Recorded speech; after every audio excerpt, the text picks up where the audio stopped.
Has Europe changed the minds of Americans? Let's find out.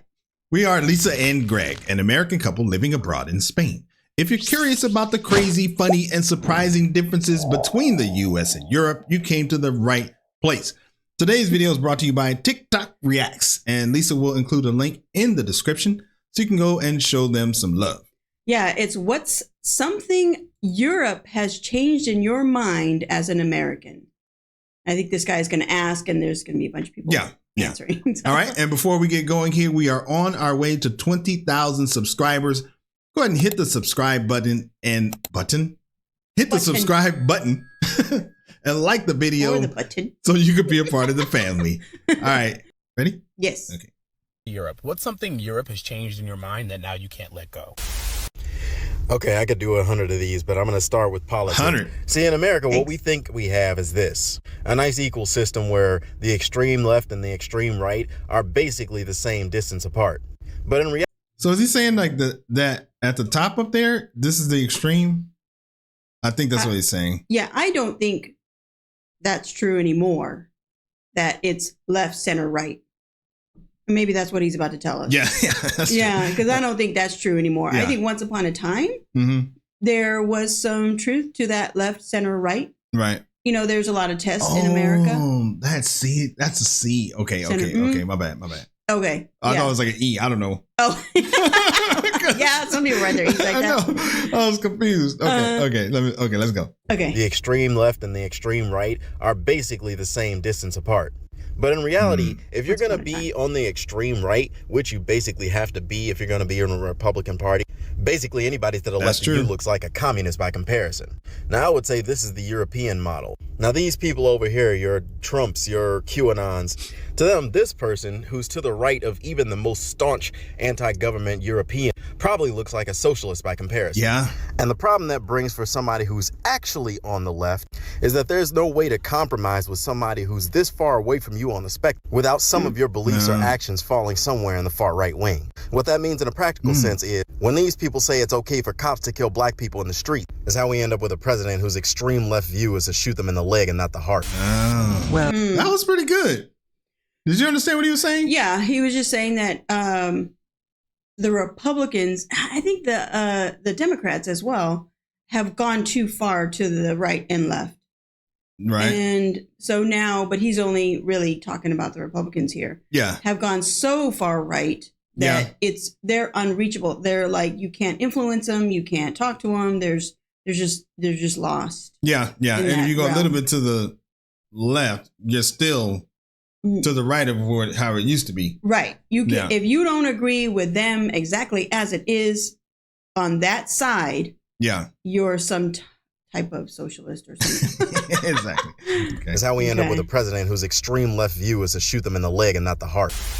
Well, I live here, so it might be a bit biased. But not having a very solid life plan at the age of 18, you know, kind of staying single until you're in your 30s and not having kids until you're in your 30s and, you know, not feeling like a functional adult until you're, well, within your mid-30s is okay.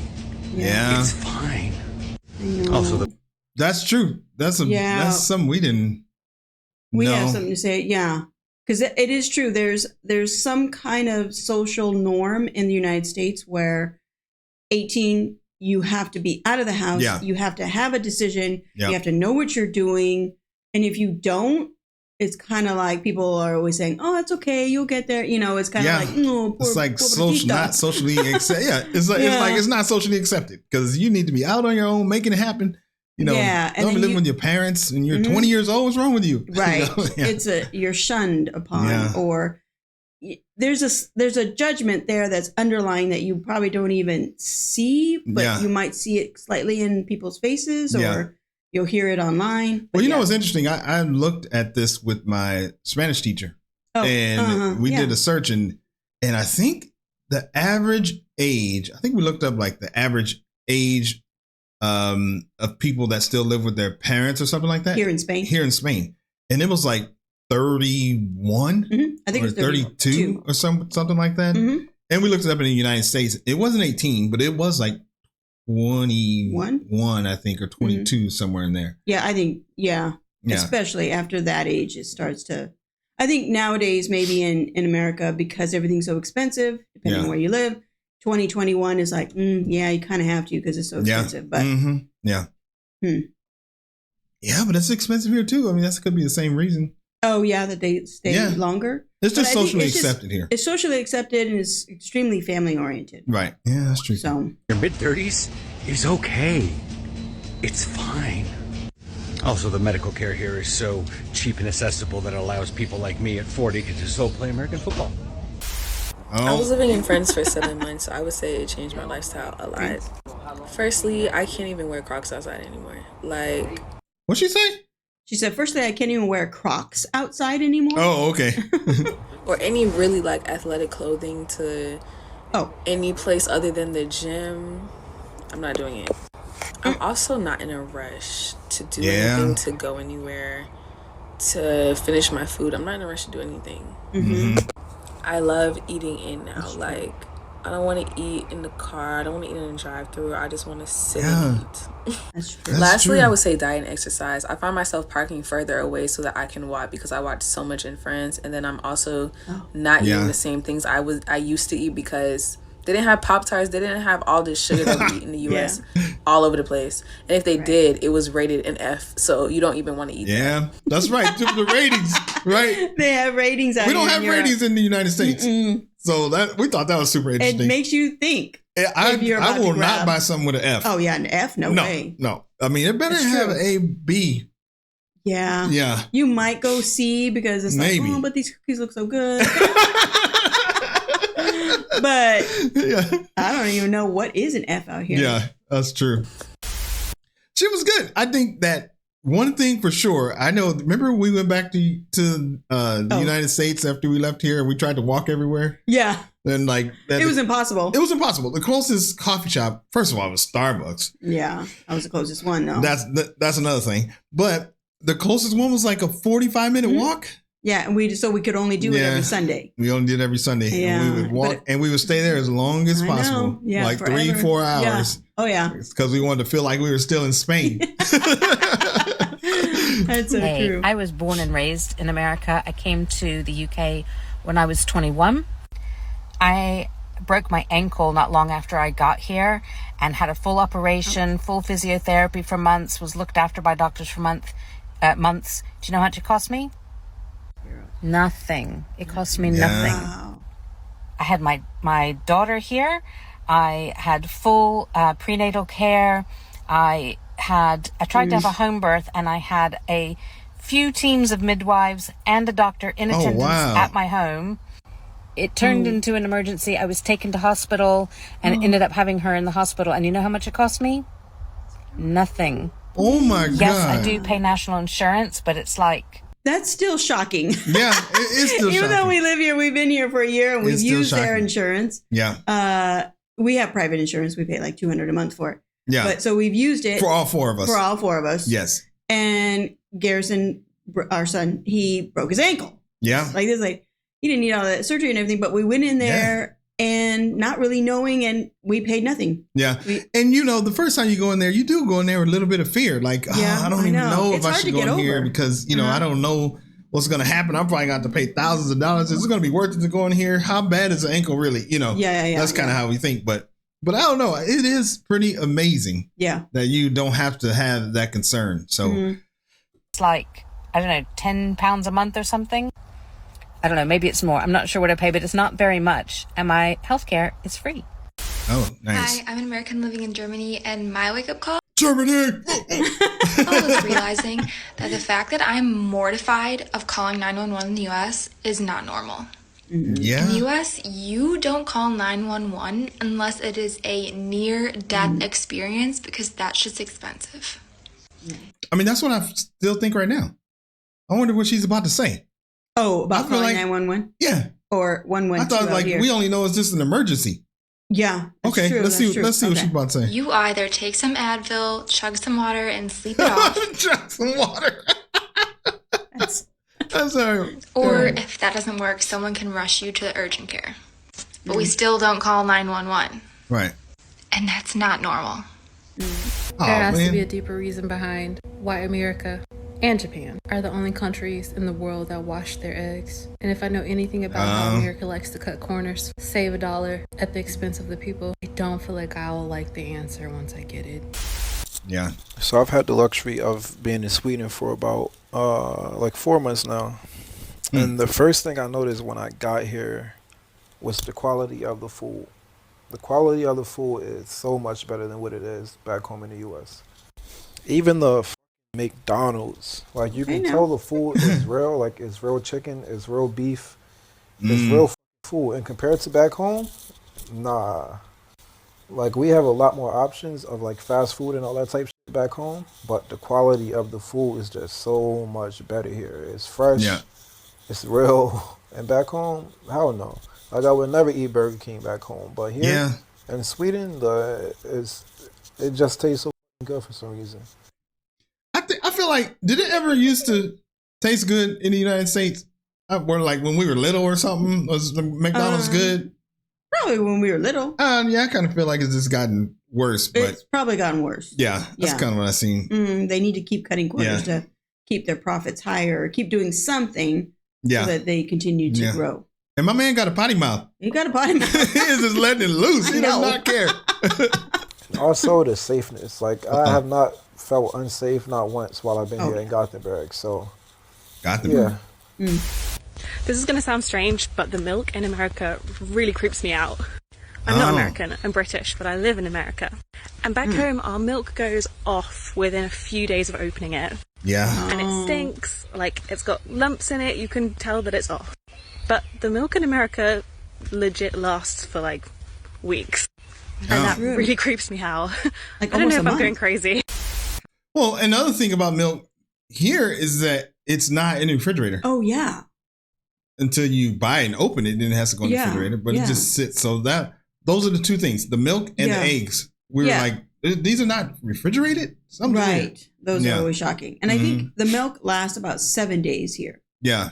And once you open it.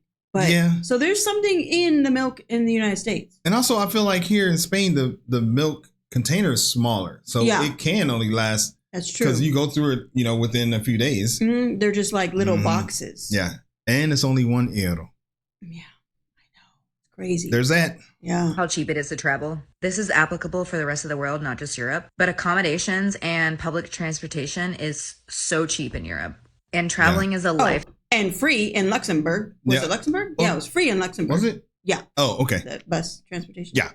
Style. So different in the United States. Like if you want to travel cheap in the US, you got to hitchhike, got to be a dirty kid, you got to train hop. People still do that in Europe, but you don't have to. You can stay at hostels for $10 a night. You can get a train ticket to a different country for $20. You can ride the subway across the city for $1. And it'll take 15 minutes. Now, of course, this depends on what city you are in Europe, but you're also encouraged to travel there. Unlike the United States where everything revolves around working. Very simple. Public. Yeah, it's hard to get from state to state over there. Yeah, and the cheap version of transportation over there is the Greyhound bus, which I used to take Greyhound once upon a time, but now it's kind of, there's some dicey people who take it because it's the least expensive option. Right. Transport. You can't tell me in the majority of U.S. cities that people openly take public transport and are confident, feel safe, feel like it can get them anywhere. Public transport, 100%. Like, I don't know what I would do without public transport in the UK. Even if I got a car, the idea that you can jump on a train to get from one side to the next side of the city, the idea that even from a standpoint of like trains and transportation in general is just much better in European countries. Yeah, that's true. Like if you disagree, whip it. We don't even have a car. Yeah, I don't have a car. We've been here almost 2 years. Wait. Wow. Year and a half. Year and a half since getting here. Yeah. That they overfeed us and our portion control is outrageous. And the food quality that we have in America, it's trash. Would you also accept the submission of the culture shock a European gets when we come to the States? Mind you, when they told me that we were going to go live in the States, I was stoked. Because for me, the US was Six Flags, Universal Studios, Disneyland, In-N-Out Burger. But over time, I started falling in a sort of uncanny valley. There was the food. The cheese was just a block of plastic. Have you ever seen what mozzarella is supposed to look like? And I slowly started realizing that everything tasted chemically. So you have ginormous vegetables, but they taste like nothing. Realize that the difference in volume is just made up of water. That's true. I don't know if I realized that. Yeah, we've grown accustomed to the fruit now. Now this is like, okay, this is what it's, yeah. But when we first got here, we were like blown away by strawberries, peaches. I mean, it was just like every day was like, what? Even recently, we had grapes. I was like, oh my God, these grapes are amazing. And the strawberries are so sweet. Everything's so good. It's interesting. It is interesting. You know, you don't know what you're missing because that's how you live over there on a daily basis. Yeah, that's true. Now I realize why so many of you, in order to spice your food, you have to put powdered garlic and powdered onion instead of the real thing. It's because it's dehydrated. Oh, and that's why we would put like salt or like that, like allspice or? Oh no, we would always put that lime. Oh, yeah. What's it called? Like it's from Mexico or something. Yeah, something it's like like a spicy, salty thing. We would have to put on the fruit. It tastes good though. But we had to. You had to, yeah. That's true. You have to put powdered garlic and powdered onion instead of the real thing. It's because it's dehydrated. You need less volume to get the same punch. But go get some garlic in the Mediterranean. It will knock you off your feet. It is pungent. You just use the fresh thing. You don't need the powdered version. And I know what I'm on about because I have been to Gilroy, your capital of garlic. We know Gilroy. I grew up there. That's where our oldest son was born. After our oldest son was born there. Yeah. Gilroy is a garlic capital of the world. The garlic capital of the world. And every year they have a garlic festival. Yeah. And the whole town smells like garlic. The whole town smells like garlic. And they have garlic ice cream, garlic potatoes, whatever. Everything. And I know what I'm on about because I have been to Gilroy, your capital of garlic. Honestly, meh. Sorry, but yeah. Then there's sugar everywhere, even in the bread. And for a nation that is so obsessed with sugar, how do you consistently get your candy so wrong? I'm sorry, but I'm not letting you off the hook until we talk about corn candy. What the fuck is that? Does corn candy? Candy corn. Oh, candy corn. Yeah. that is you either love it or you hate it. I used to like it, but it's so bad. Yeah. It's like wax. It tastes good. Yeah. I mean, you got to eat like 5 of them at once. Oh, maybe. It's like corn syrup and high fructose corn syrup. It's bad. And wax. It's bad. That's kind of all it is. Yeah, it's bad. And food coloring. Yeah. Anyone actually eat that? Why is it so popular? Have you ever had a nice French gelée? She is really doing it. Yeah. She is making sure you know what's up. Yeah. Oh my God. Have you ever had candied violet petals? I'm salivating already. Candied violet petals? No. Like the plant? Like what? What's that? Because somebody need to share that. We need to find. That sounds good. Yeah. Is she going to show it? I don't know. Let me see. Already covered how weird your chocolate tastes. Everything was just consistently in this kind of uncanny valley. Like the house is made of drywall. Where's the stone? Where's the cement? Where's the brick? I mean, I was a kid, but after a while, my mother asked me, "How are you liking living in the States?" And apparently, I said it's creepy because it's like Disneyland, but without the fun. And everything looks like the thing, but isn't the thing. You could go on, but you brought food as an example, and I just thought I'd respond in kind. You know, I know it's difficult to leave the States, but if you get a chance, come back. Welcome you with open arms. But I'm going to leave on a positive note for you. There are a few things that nobody can do like the US. These are not going to be like gotchas. Number 1, peanut butter, amazing, and it's a you thing. Number 2, but this is my main thing, New York cheesecake. Nobody in Europe does it like you. They do this weird no-bake cheesecake. Not the same thing. Cherry pie. Anything Cajun spiced, all amazing. Your Napa Valley white wines are okay also. Not amazing, but okay. Red velvet cake. Insanely good. That's good. Pancakes and French toast. Your breakfast slaps, but I could only eat it if I was really hungover. Do you want more culture shock examples? Let me know. Yeah. I went to your... I mean, we might as well stop the video. I know, she said everything. She did a great job. I think it's true. Like, America is like Universal Studios. Yeah. Just like a Hollywood set. it's just looks really good from the outside, but then you go on the inside and it's like, oh man, this is like fake and trash. And so, Yeah, she said Disneyland. She said Disneyland, but I think it's more like Universal Studios. I mean, Disneyland, Disneyland, there's no trash. There's somebody always walking around. It's like not real. Right. And it's nice even on the inside, but like a Hollywood set, it's just, there's a facade. Yeah. Is what I'm trying to say. Yeah. Yeah. Okay. Really hungover. Do you want more culture shock examples? Let me know. I went to Europe in 2018 when I graduated college, and I went myself on a tour group. I was there for about a month, but because I knew I was going to be traveling so much, I had only packed a carry-on. And I was so excited. By the time I got to Europe, I realized I didn't pack my hairbrush. And at the time, my hair was much longer, and I was wearing a wash and go for this trip. So anyway, while I was traveling, I met friends, and I told them hey, I need to find a hairbrush. They were like, oh, we'll just go to the supermarket. And I was like, no, I need a different brush. It's not the same. I know it when I find it. When I tell you I spent the entire month searching for a hairbrush for black hair, my hair looked crazy. Nobody knew because it was...